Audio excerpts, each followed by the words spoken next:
Today we are making perfect banana bread by Gaby Dalkin of What's Gabby Cooking.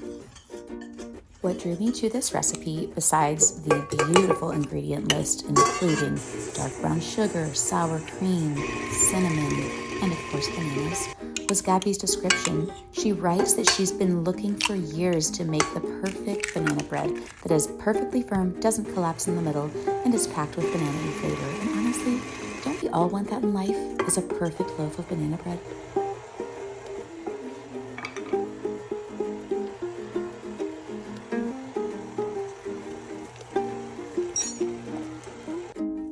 At this point in the recipe, you gently fold in the remaining banana slices, and if you don't know how to fold it in, I don't know how else to tell you. You just fold them in. If you understand that reference, then maybe we'll be friends.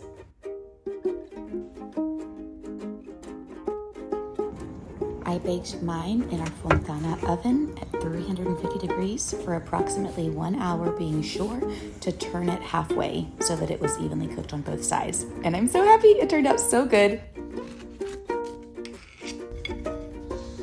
Be sure to top with butter. I'm so happy with how it turned out. It is so tasty. I might eat this entire loaf before book club tonight. Hope you guys make it, hope you enjoy, and buon appetito.